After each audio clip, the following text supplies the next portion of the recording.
The first title card of the offseason. Oh, man. The offseason. Oh, my God. What is up, everybody? Welcome into the DNVR Nuggets podcast presented by DraftKings Sportsbook. Let's go to the offseason, baby. The offseason is here. Here we are, all working remotely. Harrison Wynn went into studio today to work remotely. You got to respect it. Look at the boxes behind him. The rest of our office is not this unorganized. Like it's not this cluttered, the rest of the DNVR offices, I swear to God. Yeah, well, our office is expanding very quickly. A big summer for DNVR headquarters. Very excited for it. I've also been joined by Miami Vice's own Brendan Vogt. That's right. I love new shirt in case anyone was curious. Can't have enough different floral quarter button downs. I feel great. I feel like I'm me right now. I feel like my fit reflects my personality, my mood.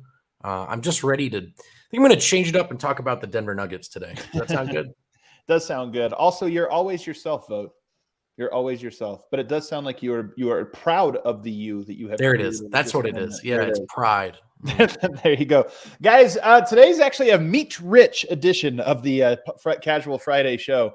I don't know if we actually are in the off season just yet. I feel like the off season. I'm told that there will be one more exit interview with Michael Malone and as well as Calvin Booth next week. So we will have one more of these where we're kind of, new information coming to us that we can kind of chew on. But are we not getting the Zeke Naji exit interview? I don't know if we're going to get him. Maybe they'll throw him in there. I kind of doubt it. I don't know if we will. I was saving all my questions for that one. Oh, yeah. You might have to file those ones away. But we did today get to talk to Jamal Murray and Michael Porter Jr. essentially for the first time all season. I mean, it was weird talking to Jamal Murray. It was almost strange. Like, you just haven't really talked to him for a bit. I thought he was insightful. I thought Michael Porter Jr. was insightful. And then, of course, Tim Conley spoke as well and provided some insight into what lies ahead for him and for this team. So we want to get into all of those things today. Today, obviously, we started today's show, I think, at like 3:11. We will find in the coming week or two, we will find a new time where we'll be consistent, so you guys can set your watches and kind of know when our show will be, and also hopefully let you know ahead in advance what each week is going to look like. Some of the things that are coming down the pipe for us. So, first though, we talked to Jamal Murray, we talked to Michael Porter. Let's go in chronological order. Is that how you'd like to do this, Harrison? We kind of start to break this down. You want to go in chronological order. The first person to speak today at Ball Arena was Michael Porter Jr. Michael Porter Jr. The biggest takeaway I had from what Michael Porter Jr. had to say was just probably when he was talking about if he could have come back during the playoffs. And what he said was, I probably could have played over the last month. I probably could have stood in the corner and shot threes. I definitely would not have been at my best, but it would not have been a good decision for my long-term health to come back. That's how I'm thinking. Long-term, not short-term. That was probably like the most memorable thing or the most important thing I think he said today. Vogt, we kind of assumed this was the case. I mean, a lot of the stuff that was clarified today, and I think it was great. I tip my hat to Nuggets bringing these guys out because I think had we not spoken to these guys, like, there just was anybody that had questions got a chance to ask them today, and the guys would answer them. So I think it was a good thing that we don't have to sit in this whole summer and speculate. Could Porter have played? Could this have happened? Instead, we can say, he says, I probably could have, but I wasn't at my best, and also gave perspective. And you said that was the most important thing, was that he could have played.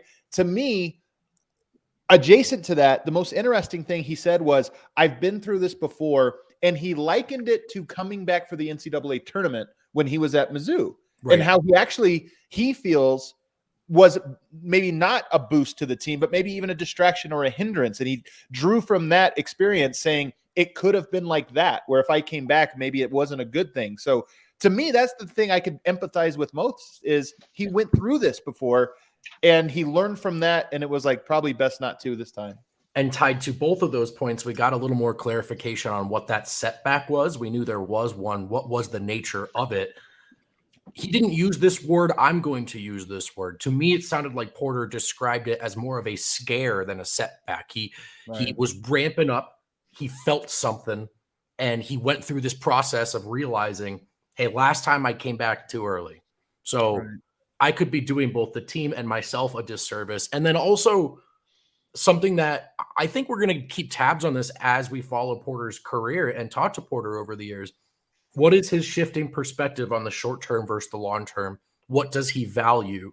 And it was very clear speaking with him today that what could have been done in the short term, if it was going to jeopardize how he felt about his body and his NBA career, it just wasn't that enticing to him. And so he's really starting to think that way. It was interesting, though, that the setback he had was in March. And he said he was planning to return in March. Yep. If he did not have that setback. So if you think back, I mean, if he was able to get back on the court in March, he would have had, maybe like 20 games, at least 10, 15 regular season games to get up to speed. It doesn't seem like it was the same case with Jamal Murray, who, if he was going to return, and we'll talk about this later, would have been a last minute thing. With Porter, there's an alternate timeline here where he comes back and he's got 10 games under his belt before the playoffs start. And I think that would have been the fair thing. And to the point of could he have played, I think that's what he was thinking about, is if you throw him out in a low leverage game in the regular season where there's 10 to go, you can evaluate, okay, is this a positive? Is it a negative? How does he feel? Does he get too much pressure? Is this risking something in the future? But yeah, as because of the setback, you get to a point where it's like, I don't know, man, especially it's not even just the playoffs where you throw him into that. If you recall, the Denver Nuggets needed every single game down the stretch. Every single game was a must win, and rolling him out against Oklahoma City or against Indiana, these games that actually ended up being close, but that Denver needed, you roll them out for one of those games and they lose, and all of a sudden you're in the play-in. That reflects poorly on Michael as well. Like, it puts undue pressure on him. So I think it provided that clarification of, could he have played? Probably. Should he have played? To this moment, probably not. And that's ultimately where the team landed. And I was nervous, guys, to be honest. There was the setback update and then nothing on Porter. Just nothing. I agree with you. Not even little tidbits, off the record or anything like that. Just conversation. No, there was up. The comment was even worse. Michael Malone said no comment, like very forcefully. It wasn't even a talk around it. We're going to wait and see. It was no comment. And the only time we got to see him, he's actively getting treated. He's hooked up to all these machines and stuff. It's just not looking good. And then so talking to him today, I feel much better about Porter coming into next season, having the offseason he wants to have, maybe not exactly on his terms, because as he talked about, he doesn't want to push himself too hard over the summer. But I do feel that I was really, really scared that it was maybe worse than we thought. And like he needed another surgery or another slip disc or something. And you're like, man, I don't know. I mean, I think what this year told me is like, this is something that we're going to have to be thinking about with Michael Porter forever. Yeah. It just is, man. Yep. He's going to have this risk of another injury, the same injury again, like starting next season. Can I say something though, Harrison? Because I agree with you 100%. The one thing I will say is I did not feel this way August of 2021. I did not feel this way at the start of the season. He was just coming off a totally healthy season. And that's what I'm saying is it's very easy right now to think this was the natural conclusion. And in some ways it was. I think Denver knew the risk that it could get here. Sure. But it wasn't until this last injury, this last one that happened in September or October, that I started to feel this way. Like I'd kind of not forgotten about it, but I kind of just wasn't worrying about it to the level that now I think we're always going to feel like there's this shoe that could drop at any moment with him. I will say to me, he came off as very confident that he can recover to be like he didn't know if he was going to talk about altering his style of play or altering this or his strategy. Like he still views himself as a guy that can grow into an all-star. Like, a player that just plays and we don't think about this. So take that for what you will. But I saw nothing from him today that made me think he's worried about his own future. Agreed. So. Another takeaway that I had was, and look, like there's been a lot of talk this entire season about Jamal and Michael Porter coming back when they're ready and the organization giving them that freedom and that control over their injuries. When Porter and Jamal Murray talked today, like you could definitely sense that the Nuggets having that philosophy with them, like that earned the Nuggets a lot of points, I think, in both of their books. Like, they were really happy that Denver kind of left it up to them and put the ball in their court and was really supportive the whole time and didn't really put any pressure on them to return. Like, I think both players really liked that the Nuggets handled things the way they did. Yeah. Yeah, go ahead. I got that sense much more from Porter than Murray, and I don't mean to imply that I didn't get that sense from Murray, just that Porter was more effusive about it. But he called it dope, which was a fun part of the quote. But he talked about how not every player has had that relationship with their organization. Right. You know, he's close with IT. Yes. Talking about a guy who's sort of has a perspective on this, being forced back, different timelines. What do you want versus what the team wants? And I thought that was, I mean, I don't think Porter ever really lies through the media, but when he said it, I believed it. I believed it fully that Porter really appreciates the way Denver approached this. And I do think that'll bear fruit. And look, that matches up with their MO, right? I mean, they have tried very hard to establish the fact that they're not trying. If you come in here and you work hard for us, we will not screw you over. And I think Porter sounded appreciative of that today. Yeah, and the IT thing, I was so glad he provided a specific example. Like, he could have easily just said, like, some players or some teams force players back. I love that he used the Isaiah Thomas example because it puts you in a player's mind frame. Isaiah Thomas is the worst possible outcome for a good player. He was an MVP candidate. People don't remember this. Wasn't he like third in MVP voting? It wasn't that long ago, man. Right. It was like 4 years. It was like 4 or 5 years ago. Yeah. Like, he was a top 3 MVP candidate. It's wild to think about that. And right when he was ready to back up the Brinks truck, that's when the whole thing went south, and he never recovered from it. Like, Isaiah Thomas has not made that much money in his career. Now, Jamal Murray and Michael Porter Jr. both have guaranteed $100 million+ contracts. There's a little difference there.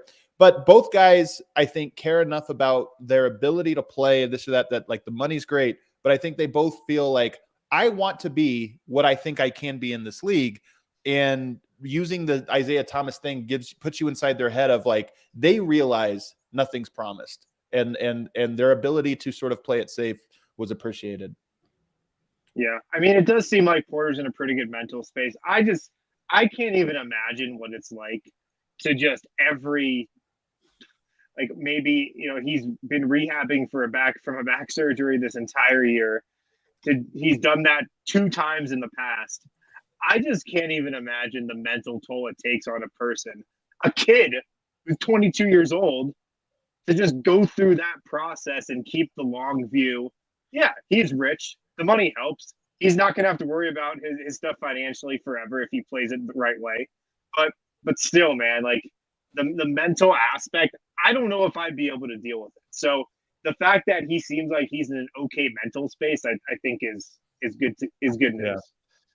Good point. Is any other sense you walked away from either of you guys about where he's at, what he's going to be doing this summer, or, you know, just any general thoughts about that kind of stuff?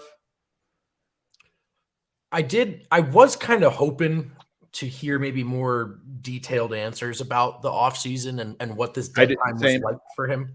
I agree. In terms of what he learned, not just from the Nuggets without him, but opponents in this playoff series.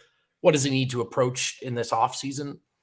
You know, we talked about that a lot last offseason, and then we never even really got to see I agree. Yeah. what growth there was.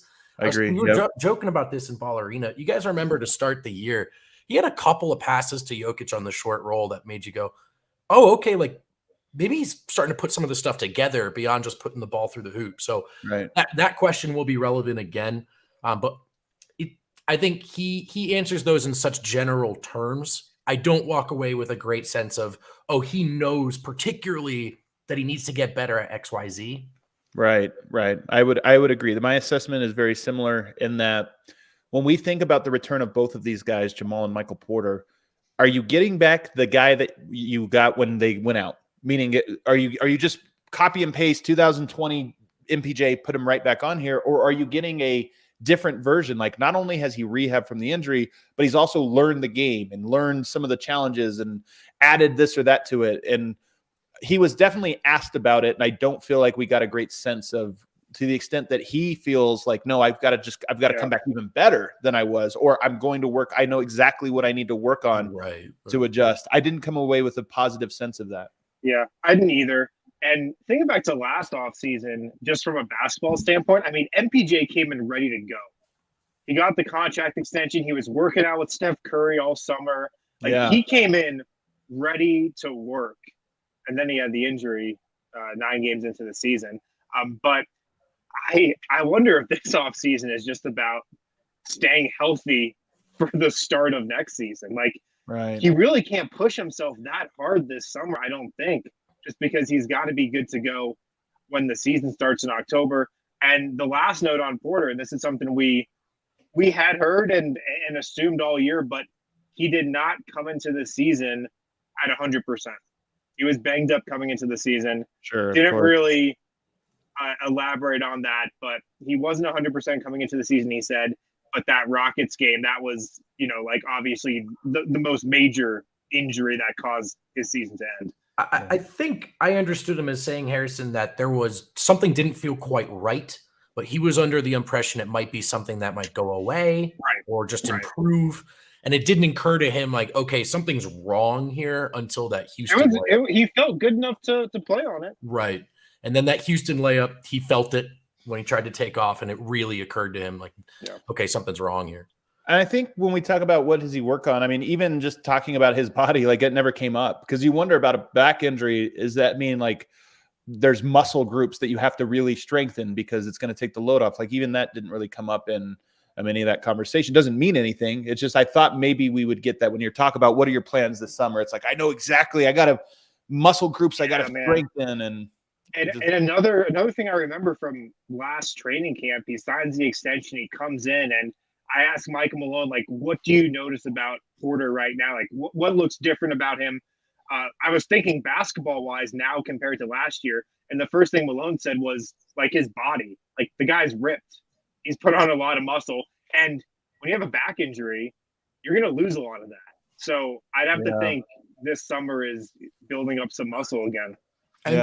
And he talked, too, about not pushing himself like you just said, but also I thought this was really interesting.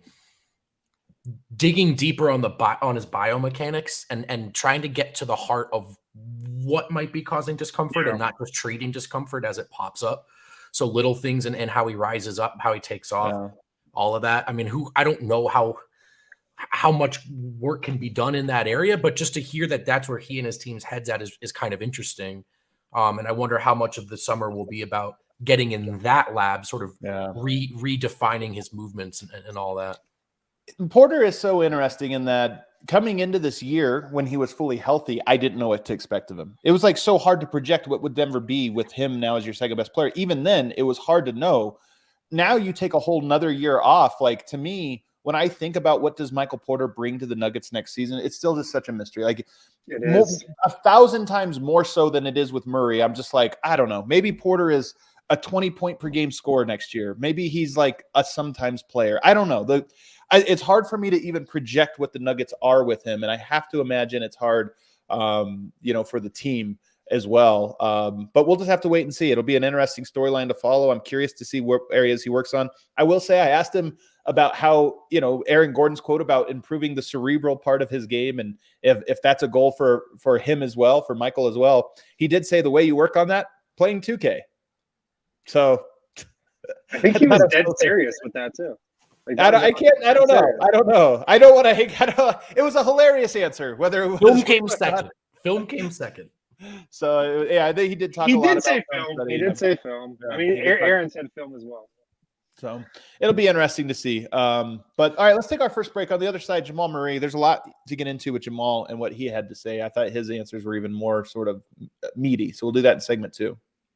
Yeah, if you guys haven't been able to watch Nuggets, Avs, Rapids games this season, check out Evoca TV. They're taking over TV here in Denver. They're probably taking over the world pretty soon here. They've got Altitude. They got AT&T Sportsnet. They got other national channels. It's a totally new approach to TV programming delivery that is less expensive, easy to watch, and offers a superior picture. Now available in Denver and Colorado Springs. All you got to do, go to evoca.tv/DNVR, evoca.tv/DNVR. Use the promo code DNVR. You're going to get $10 off your first 3 months. That's only $15 per month, the first 3 months, plus a receiver, no contracts, no hidden fees. evoca.tv/DNVR. Use promo code DNVR. Also, what do we got at DraftKings Sportsbook this week? We've got the NBA playoffs. Next level basketball. Get in on the first round action with DraftKings Sportsbook, an official sports betting partner of the NBA. This week, new customers can bet $5 on any team to win. Get $150 in free bets instantly. You win no matter what. All DraftKings Sportsbook customers can also bet during the first round, same game parlays as well. So download the DraftKings Sportsbook app now. Use promo code DNVR. Bet $5 on any NBA team to win their game during the first round of the playoffs. Get $150 in free bets instantly. That's promo code DNVR at DraftKings Sportsbook, an official sports betting partner of the NBA. Must be 21 or older, Colorado only, new customers only. Minimum $5 deposit, restrictions apply. See DraftKings.com/sportsbook for details. Gambling problem, call 1-800-522-4700. Let's hit a DraftKings pick of the week as well. Let's get it. What do we got? We got the Minnesota game tonight. Minnesota, Memphis. Is that the last first round game? It is the last. After that, right, we're going to be locked up. So we got to make a pick there. It's in Minnesota, correct? It is Game in Minnesota. 6? I kind of want to take Minnesota here. Me too. Wow. Me too. I want to Really? take Minnesota plus 100 on the money line. The further you get into a series, the more it feels like it comes down to just the resolve and toughness. And like, come on, man. What are you trying to say, Adam? What are you trying to say? I don't know. I will say, can I say one thing? So you're taking them. What do you get on the money line, by the way? Does it what are the odds there? It's Plus 130? Plus 100? Plus 100. The DraftKings knows, man. They're smart. They know how it's going to go. Yeah, I will say, of all the great things that came out of, I said this on Locked On, and I'm going to repeat myself here, but I think it's worth repeating. When Draymond Green came out and said, some guys that you think are the guys are not the guys. It was ambiguous enough. I thought it was very clear that throughout this whole series that he has tremendous respect for Jokic. You didn't have to squint. But there were people out there that were like, he's talking about Jokic, fake MVP, this or that. When he came out after the game on the court, then in the presser, then on his podcast, and every single time. He's probably going to Serbia this summer, man. He might be going to Serbia. When he goes off, and we've heard guys say, hey, that's a tough player, that's this or that. What Draymond did was over the top. It was over the top to say, like, hey, man, this guy's special. It's very clear that he is not talking about Jokic when he says guys in the regular season are not the guys. If you still think that, take your blinders off. This is a guy that is giving the utmost level of respect to a competitor, to somebody. And this is what I said that I think is most important. I just wanted to say it here so everybody kind of hears this, because I think it's the most interesting thing.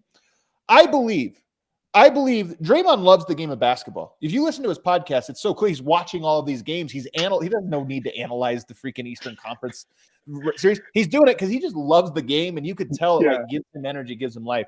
Draymond got off his podcast the other day after beating the Nuggets and was just like breaking down Philly, Toronto. Oh, yeah. I'm telling you, I know I've said this, whatever. I love this dude. But in my opinion, it wasn't just that he talked about Jokic, it's what he said specifically. Yeah. Draymond Green is a guy who knows everything about basketball. Nikola Jokic is a guy that knows everything about basketball. The only things that they are learning about the game are things that they are personally discovering. Meaning, like they're read Christopher Columbus. They're Christopher Columbus of basketball right now. They know the whole world. Now they're finding new worlds. And I think that what he was saying when he talked about thank you for making me better, it was a privilege and an honor to go up against you. I think what he was saying was the two of us are charting new territory in this game. And you are so good at this in the ways that I appreciate most that it forced me to discover new things. Like the two of us were discovering new limits together simultaneously. And when you love the game the way Draymond does, it is, I've said this about with Bones and how he talked about the game has so much to offer and it's a joy to learn all these new things. I think Draymond feels the same way. And at that level that he plays at, it's rare that a player forces you to learn something new or is capable of making you learn something new. And I think that's the thing that he walked away with was, I love this game, and I just played against a guy that made me do things I'd never even just thought to have to do.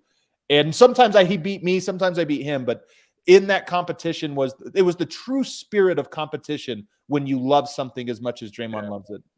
I don't think there's anyone else in the league Draymond could have said that about. I really don't, because I think Jokic and Draymond are the two guys with the highest basketball IQs in the league. I think it's honestly just them two on a pedestal by themselves. Like, just looking at the West, there's nobody else he could have played and said, wow, you made me think about basketball in ways that I never had before. And I think when you say like highest basketball IQ, LeBron and Chris Paul are right there as well. The difference is they are in ways that are more traditional. Chris Paul, traditional over the last 40 years. There's always been point guards that run the show and do this or that. So when Draymond is guarding a team with Chris Paul, he is guarding the best example of an already established philosophy. So like I already know how to beat him, but I just have to do it. And it's really hard to beat him. When you go up against LeBron, it's the same thing. It's a newer mold. This is more the last 20 years, in large part because LeBron invented it, this wing style of basketball. But like Draymond knows what it takes to beat LeBron. It's just, can you do it? So it's a level of competition. It's the same as I would imagine if he went up against Joel Embiid. Joel Embiid is a unique player, but he is mostly just a dominant at what is already established about basketball. Jokic is a new paradigm. And I think that's what I'm getting at is he is looking at Draymond's a new paradigm. I think it was neat for both of them to get to go against this series unfolded in a way that no series has ever unfolded. And I just think that's the part that was so cool about that quote. And it was just so real and so raw. And by the way, Draymond Green, narrative setter. I honestly think him saying what he said changes the way Jokic is looked at next year. So this was all to say that he's going to say the same thing about Karl Anthony Towns, right? That's where we were going with this. No, man. He's going to get done with that series against Karl Towns if the Timberwolves win and be like, I actually think I got worse at basketball during this. Everyone who watched this series is dumber. My basketball IQ dropped after playing Karl Towns. Yeah. I mean, it was in some ways almost validating, like that alone. Yoke obviously was fantastic, but that alone afterwards like took so much of the sting off for me personally. But it was cool to see. All right, let's move in now to Jamal Murray and what he had to say. So we spent a lot of the last couple months talking about a potential Jamal Murray return this season. I mean, my takeaway from listening to Jamal today is that he was not close to returning. Not even close. I agree. He was asked for like a percentage on it, how close are you to being the Jamal Murray that we all know and that he said he's not even sure if he's 85% right now. And another takeaway from what Jamal said today is that, yes, the mental aspect is something that he was not there with, but also physically. He said, like, offensively, physically, he felt fine. He felt like he could impact the game offensively, but defensively, just from a physical standpoint, he didn't know if he was quite there. So I don't think it was all mental that was preventing Jamal from coming back. I think there was some physical components as well. Which can also be mental, right? Like navigating pain and soreness and all of that, which, it's all tied so closely together. I agree. I don't differentiate between the two to say it was physical, not mental. I think those things are the mental part is knowing when the physical pain is a problem versus when it is something to be overcome. And again, this is not to diminish what Jamal is going through. I think it's very clear walking out of this that we still don't know what he is going through. Only he does. It's a first person sort of experience, and we all can be sort of cognizant of it. With you, the one thing I would say, I think I still differentiate, like we take all the information. I think you're right that in hindsight right now, we can step back and say he probably wasn't close. The thing I would say is we're still kind of reading between the lines. I don't think that the Nuggets or he knew he wasn't close. It was one of those things where 2 months ago, if you asked him, how far away are you from being 100%? 3 months ago, if you would have asked him that, he might have said 4 weeks. Like, just because he's like, I don't know, I'm guessing about progress and I'm guessing this. 4 weeks go by and you're like, I'm still dealing with it another 4 weeks. So I think the team, part of why they didn't rule him out, part of why things that they've handled it the way they've had is not even Jamal knew how this would go. Yeah. But now that we have the hindsight of it, him saying I got up to about 85%, that's like he didn't know that either. A month ago, he didn't know where he would be. Right. And, when Jamal over the last couple months was trying to come back, because he was absolutely trying to come back. Like, his goal was to play again this season. From what you hear, it's like, yeah, he has a great day. And everybody in the building thinks, yeah, he's really on the cusp of a comeback. The next day, he might not have a great day. And everybody's all right. Oh, he's probably not playing again this season. But those two things kept happening. So, yeah, that's why they didn't rule him out, because it really seemed like a day-to-day thing with him. And he did really want to come back, and he did really try to come back. Yeah. Right. I think they wanted to leave that door open for him and literally make, not make it, but leave it as his choice if he felt like he was making that effort. So if he comes to them and says, look, I've made that progress, I think I'm there. They wanted him to feel like he could. I do think at least ruling him out, or maybe just making him available to the media a while back, could have assuaged, is that the word I'm looking for, the situation? Maybe it would all be a little less tense right now. I think some of these quotes we got from Jamal are clarifying and enlightening and might help have shed light on the whole situation a while back. All the same, we've got him now. So I think if you talked to Jamal a month ago, he might have had the same exact answers as he did today. Like, I really do. Like, we could have gotten the same thing a month ago that we did today. I do too. But the one thing is I think people are going to one of the complaints that I've heard people say is, why didn't the team just rule him out? Why didn't they just rule him out? And I honestly think it's because he wasn't ruled out by himself, but also by the team. And this is the thing. I know that's an unsatisfying answer.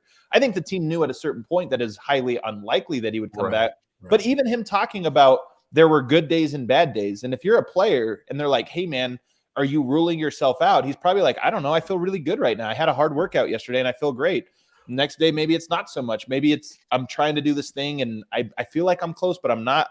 So to me, there always has to be someone to blame. Like, why did the Nuggets handle it this way? And in hindsight, it's easy to say you could have done this, this, or this. But I think in real time, when you don't know how things are going to break, I don't know that there's anybody to be blamed for anything this year. I just don't think that's the case. By the way, this is not all speculation. We straight up asked him today, and he said the same thing, right? It was different every day. Neither the team nor Jamal actually did know.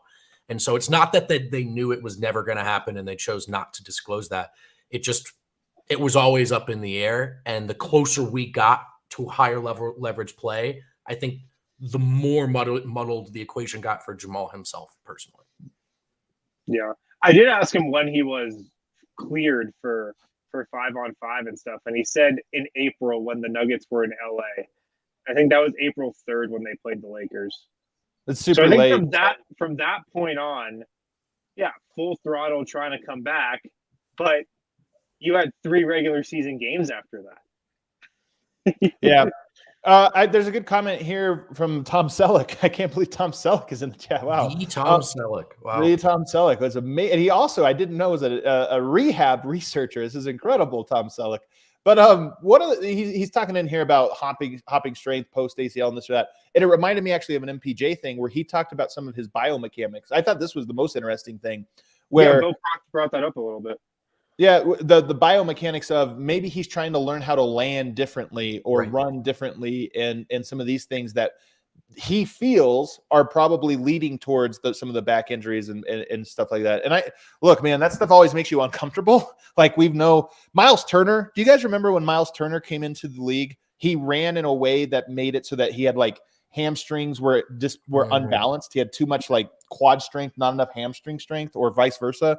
There could be something that they discovered that with MPJ, or he discovered it with his own team, and now they're trying to fix that to put less pressure. So I just thought that was a very interesting comment. I'll tell you this. I've written this and reported on it a lot. That's what Will Barton did last offseason, or was it 2 offseasons? Yes. I don't even know. That's right. 2 off seasons ago. This was his good offseason. Right. Yeah. The offseason where he left the bubble. Will Barton relearned how to jump. Yeah. Like he programmed his body to learn how to run and jump off 1 foot and jump off 2 feet. So maybe Porter's going to do something similar. Yeah, that was to me it's kind of sounds counterintuitive. The most encouraging answer that Porter I gave. agree, actually, interestingly. Yeah. It's unfortunate that we're there, but I think with regards to his injury and his career and the type of player he wants to be or can be, I think Porter's done a lot of work. I think he's been very reflective and introspective, or at least people in his inner circle are. And the end result is this approach, which I think that's an awesome thing to hear heading into this offseason. Is there something that can be done? Joel Embiid, by the way, had all those foot injuries. And one of the things they talk about is they taught him to fall. Yeah. Like he was, and I know he falls down a lot and people laugh about it or this or that, but it really is a thing where it's like, hey man, if you're off balance, don't try to like leverage all of your 320-pound body frame on your foot. Like just go down, roll with it or whatever. And maybe as a result, he picks up a ton of fouls because he's always falling. So maybe MPJ comes back, learns how to fall, and he's shooting 12 free throws a game. That would be the day. What else, Hitwin? Drive us more on Murray. Like Porter, I got the sense that Jamal thinks he can definitely come back and, be the all-star caliber player he was before the injury. He did say this, though. I feel like I'm going to come back with a slightly new style. Yes. What did you think about that? Loved it. Really interesting. Well, first of all, when you hear new style, you almost think like MJ in 96. Maybe I'm just the older guy, but you think about how he went from being basically Russell Westbrook to, Kobe Bryant, the fall away game, the post up game, a little bit more this or that. So you automatically think less explosiveness. But I asked him if his best dunk was ahead of him or behind him. And he said, for sure ahead of him. And he said that he is springier now than he was last year. So take that for what you will. When we talk about all the rehab, this or that, he at least thinks that his strength, he kept referencing, all I've been doing is weight training. Like I've just been working on weight training for a year. So he feels that his athleticism won't be gone. But I do think the style part, man, I'm so excited to see, one, if it's true, and two, in what ways he feel like he has changed up his style. Yeah. Agreed. And he was also pretty cautious to say, like, look, I know these first couple games when I do come back are going to be tough. Like anybody coming off an ACL, he's not going to be that Jamal Murray out of the gate, but I sense that he still has full confidence that he'll get back to that player he was before the injury. Here's a fun little hypothetical vote. Give me the order of introduction for the Nuggets' first home game. Oh, oh man. From VCU, Bones Highland. Yeah, oh, wow. He's number one. Is it more poignant if Jamal goes first or last coming off the injury? I think it is a lock that Jamal Murray is last. He went last before the injury. He'll go last after the injury. Yeah, you're probably right. I think it goes Jokic 1. Of course. And then it goes Aaron Gordon 2. I think it goes starting shooting guard number 3. I think it goes Michael Porter 4 and Jamal Murray as the hammer. And I can't wait to be at Ball Arena for it. Oh God! I hope the Jokic I'll host the show that night, I guess, from the studio. I hope the Jokic one is rushed. Starting at center, your back-to-back MVP. They're just going to skip Jokic totally. He might have to receive his MVP trophy that night, and he'll be the first announced. And you're right; it'll just be a quick one. I've talked to you guys about this too, but Jokic during the pregame introductions, like, he goes to the darkest spot on the floor where like none of the light hits. It's just directly under the basket. And he leans up against the stanchion and just starts clapping when they introduce his name. They can't even get a camera on him because it's in like he stands in such a weird spot. Jamal's not going to start the first game of the season. What? He'll start the season. I will say it hasn't been ruled out. It hasn't been ruled out. Oh, I will say this. I asked him, and I'm surprised by his answer. Maybe it was a dumb question. He answered it as if it was a dumb question, but I asked if he'd be open to playing in Summer League. By the way, players who've missed a whole year have played in Summer League. Like veteran players have come back to play one game as like get some reps. He shut that down. Jamal Murray, not playing in Summer League. He kind of laughed as he's like, I'm going to play in preseason. How about that? It's like, all right, well. Yeah. He likes getting cheeky, though. He didn't mind the question. He just likes to do that. I mean, look, I'm not surprised he wouldn't play in Summer League, but I wouldn't be surprised if he did. If he was like, yeah, he played the first half of Summer League, and we saw Bones and Jamal for the first time together, and it'd be very exciting. Yeah, I mean, if he wants to get in a 5-on-5 rep with refs like in an NBA environment. He's not going to do that till preseason game number 1. And I was thinking about this before he hopped on. The first game he's going to play is in October. It's a year out from the injury right now. It's going to be 18 months that he's going to go between NBA games, man. That's almost Klay Thompson territory. You know, it's less, but Klay Thompson, what was just a little over 2 years? Like, that's a long time. 18 months is a long time to go without playing a game. It's a really long time. Yeah. It did sound like, I wanted to ask him this actually. Would he describe this time as time away from basketball? Do you know what I mean? Yeah. Like, mentally, was he a holistic person? Or was he still just dialed into basketball as much as he could? You know what I mean? He was asked about hobbies. I mean, Mike Singer I was going to follow up, hobbies. but there wasn't enough time. But that would have been. I'm curious if he felt mentally like he took time away from the game, or if he just was near it in a different way. If that makes sense. Yeah.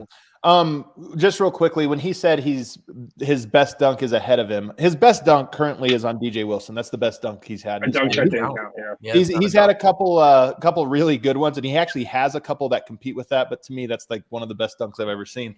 What a factor cap. His best dunks are ahead of him. Fact. I'm going to say fact.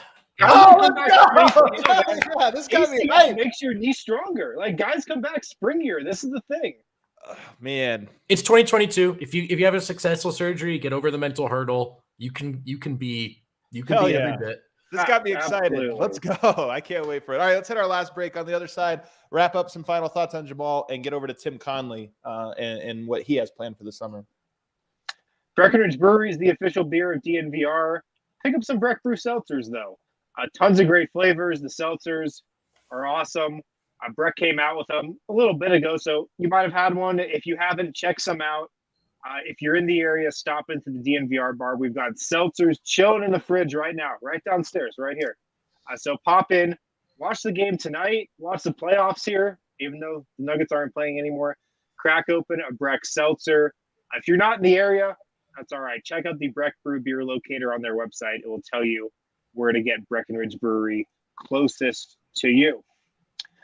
Also at Lightshade Dispensary right now, you can pick up some Ripple. Ripple, if you guys didn't know, is a fast-acting dissolvable, clinically proven to hit 2 times faster than the leading gummy.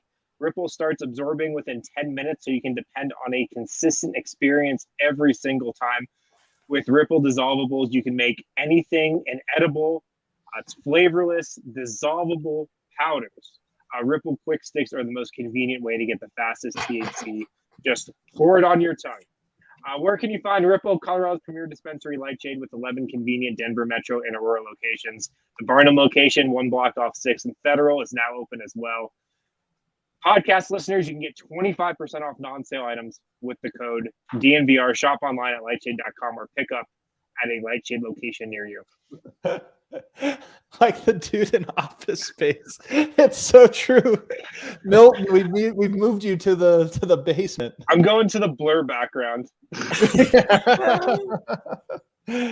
so funny. All right. There's a lot of weird stuff back here. Like, there's probably like 15 cases of Breck Brew back here. Someone just said, why did he use so many tiny moving boxes? Do you want any Vodka TV hat? Oh, look at that thing. Look at that thing. Incredible. Yeah. All right.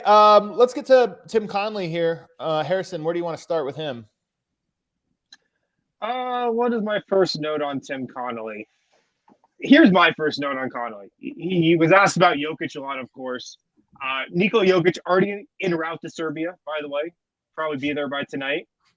On Jokic's Supermax, it's a pretty big priority. And he says their top organizational focus is to keep Nikola Jokic in Denver for as long as he wants to play basketball. And that actually brings me to a very interesting comment from TC today. Wrong agree. Tim Connolly says he talks with Nikola Jokic 3 to 4 times per year about how long Nikola Jokic wants to play basketball. And Jokic tells him, quote, until it's no longer fun. That's Which I both have to say- encouraging and scary. Yeah, I don't know if that gives me any idea either. You know what I mean? Like, what is Jokic's criteria for having I was thinking about this after he said that. Did Jokic have fun this season? I've got to imagine this was Jokic's least fun season of his career, man. Oh, Tim should have never said anything. Like now, we're all gonna ask like every month. I just hope he comes back next year. I just hope he comes back next year because next year's probably going to be more fun than this year.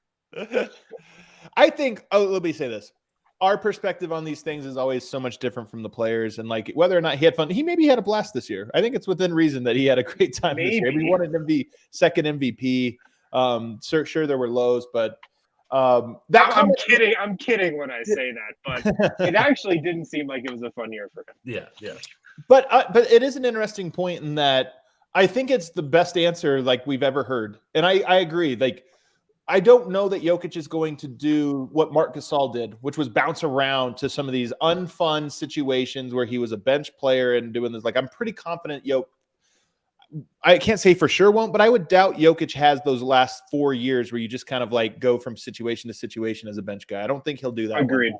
But does that mean he's going to retire at 31, 35, like 30? Any of those things to me seem possible.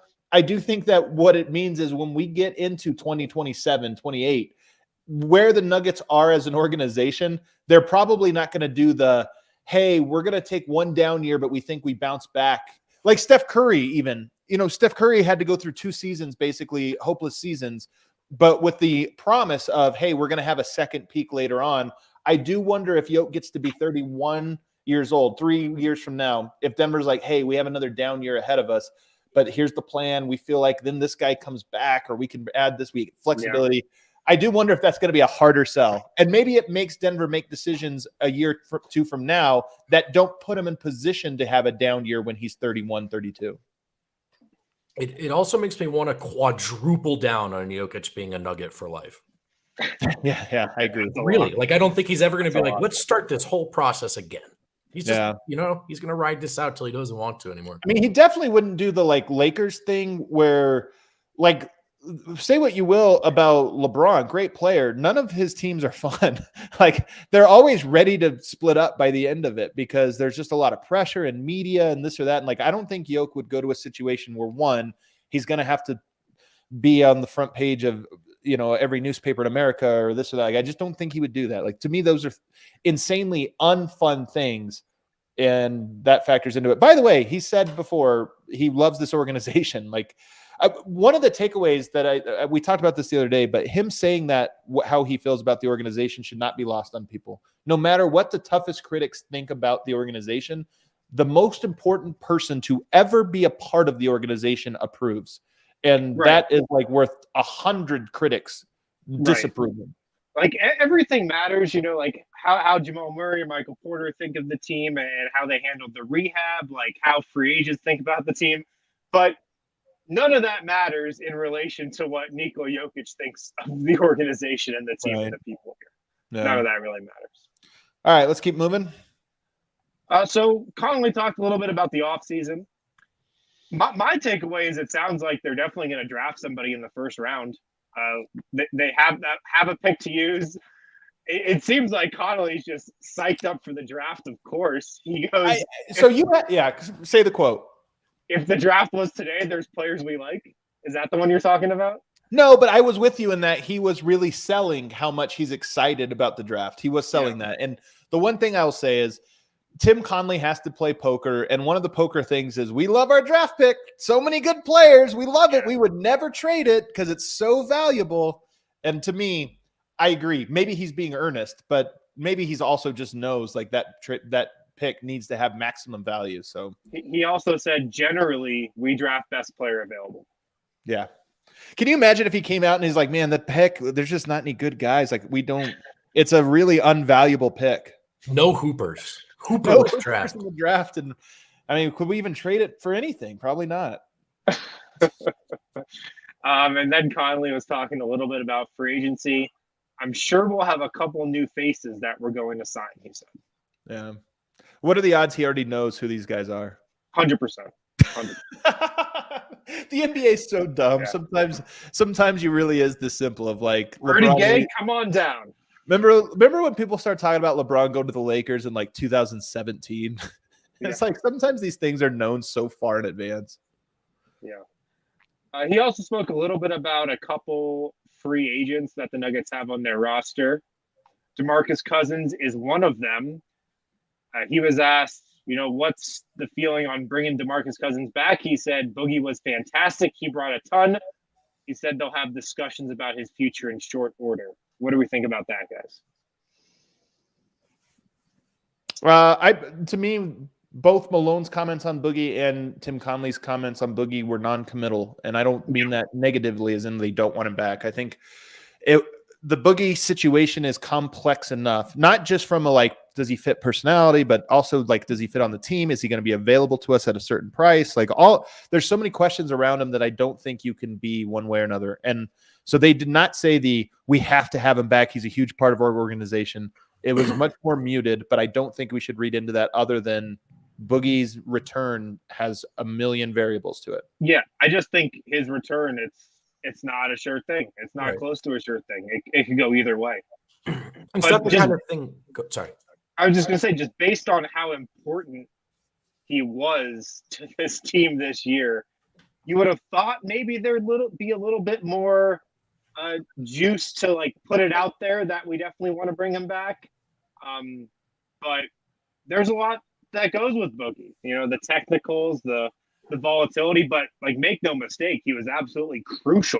So here's the interesting team on and off the court. The thing, if you're Boogie, you do want multiple years. Like that's you want to cash out. Yeah, Boogie has not been healthy. He has not been healthy for many years. So he would be smart to say, hey, I just played really well. Can I get 3-year deal that maybe I don't play one of those full seasons? And can Denver afford to do that? Is Demarcus Cousins a guy with his injury history that we think is going to age gracefully? Those are big time tough questions. And there's nothing less tradable than a player with a history of maybe being a tough person, locker room person, even if that hasn't been the case in Denver, even if he's matured, those things still can follow you. Well, I mean, we saw Austin Rivers, a really good player. He was on waiver wire and Denver picked him up. It's just because sometimes reputation follows you. So can you trade that guy? And then if he misses 40 games, can you trade that guy? He's just multiple years on him carries any more risk than almost any other player. And why make your mind up on it early when there's time to see how the offseason picture shakes out? There might be other guys that make sense on 1-year deals and all that kind of stuff. So it was just notable because I feel like usually Tim is very much takes the position after the season of, we want to bring back as many guys as we can. Like that's usually his go-to after the season. We got a lot of free agents. We want to, bring back as many as we can. He definitely did not say that today. I got that sense too. The last question I asked him was about, did you guys feel like you learned anything looking at this team without that talent? Were you able to sort of take a different perspective on the group? And his answer, while he didn't necessarily get into specifics, I did get the sense that there was a lot of like, here's where I could have been better. Like, I didn't think I did, there are little ways that I need to get better, and it has nothing to do with the injuries. And that's been a talking point with his fan base, with us in the final month, the moves on the margins. I do get the sense that they look at the group they rolled out last year and thought, all right, there are ways that we can and should improve that group. We're beyond just bringing Jamal and Michael back. Yeah. Another free agent, Davon Reed. Tim, I feel like made it sound like he's in the plans for next year. And then on just not converting him, he pretty much said it came down to the fact that they just didn't want to cut another player. Yeah. So, which is what I believe too. Like, dry there. Vlatko would have, or I'm sorry, Davon maybe would have made a difference. When you talk about the last 3 games being as close as they were. Yeah. We talked about this before this series, man. But after watching this series, he definitely would have made an impact. He definitely would have. And maybe would Denver have won the series? That's hard. That's like a real hard thing to sell to anyone. That Denver that lost in 5 would have won actually had they had him. Right. But I think he would have played. He just would have played. Absolutely.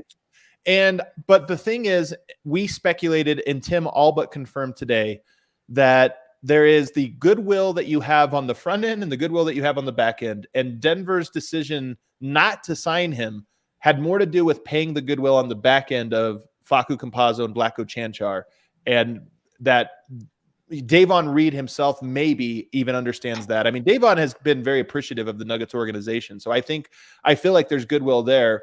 And maybe the message has been reiterated to him or even expressed directly to him of like, us not putting you on the roster and converting you right away is actually a nod to you that you should know that when we do sign you this summer, we're going to treat you appropriately. Yeah. So another note I have from Tim here, he was talking about going back to last summer, the decision to sign Michael Porter Jr. when he did. Like, obviously, they could have waited a year and let him get to restricted free agency. I'll just read a part of his quote here. Actually, I'll probably just read the whole thing. Tim said, oftentimes the best indicator of future health is current health. Unfortunately, he had the injuries he dealt with this year. The previous couple of years going into the contract negotiations, we felt pretty good about it. Certainly, his numbers were reflective of a guy that you're going to have to give a lot of money to. Hindsight is 2020. I think we looked as much as we can, and we tend to be a team that rewards guys earlier instead of them getting to the marketplace. We're looking forward to him being fully healthy. And I know he's working his butt off to achieve that goal. That's good stuff. I've mentioned this before. Shrey right here says, I think Dozier is a must sign. People just have to remember Dozier's probably not playing basketball until January or February next year. That's just the harsh reality of this. Is his injury was even worse than Jamal's. He has a longer knee injury history than Jamal had, and he got hurt in, I think, December. So you just look at that and say, well, with Jamal, 12, 13 months later, still not playing, PJ Dozier is probably at least that long. So you're talking about January, February. So must sign. I just don't, I strong disagree with. I love PJ Dozier. I hope he's back around Denver at some point.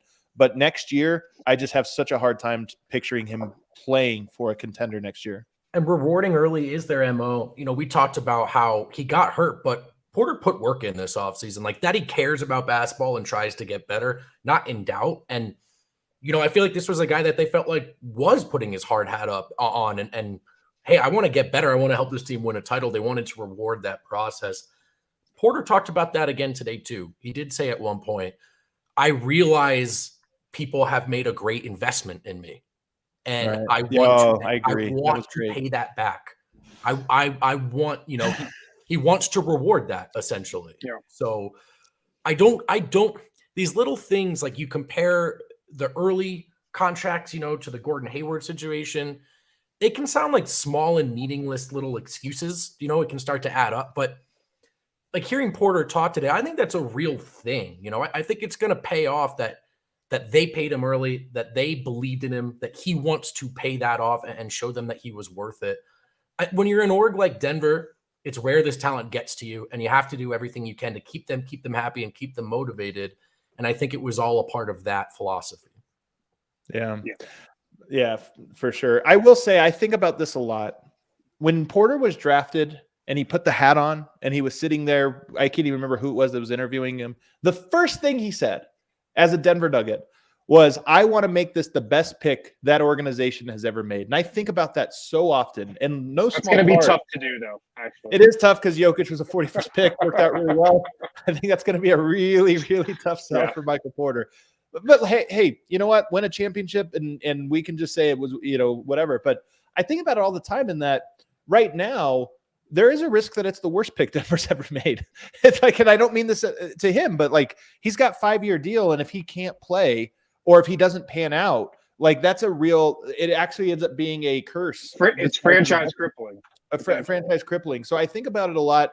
And him saying what he said today reminded me of that. His like, right. I am aware that people have made big time decisions in support of me, and I owe it to them to make those pay off. And to me, it was probably the most mature and encouraging, and also just like, you know, I appreciated that comment from him, to be honest. And I thought that was really good. Yeah. All right. That wraps it up for today's show and this week's show, guys. We will be back next week. Keep your eyes peeled. I also want to say, coming up here in just 1 hour's time, we are going to be having our live draft coverage every year for the draft, NFL and NBA, to a lesser extent hockey and baseball because their drafts are a little bit different. We go all out. We have big time guests on. We're covering it from a Denver Broncos perspective. We also obviously have the Bear Show. We have the PHNX show. So if you are into the NFL and into the NFL draft today for the Broncos, check out the DNVR NFL draft show. It's going to be fantastic. We put so much work into it across the network, across the company, and that's going to be great. Also, as Miroslav, the homie Miroslav, is saying, Serbian Corner tomorrow at noon. Always a good show. Always some great insight. And those guys will be coming to you tomorrow at noon. So everybody hit that like button on the way out. Oh crap, I forgot. I have to do this. How do I get? It's like this is our first show or something. Man, I'm never having to be the one that pushes all the buttons too. Do you guys see it? Where's this little outro thing here? Let's find. I got it. All right. Good night, everybody.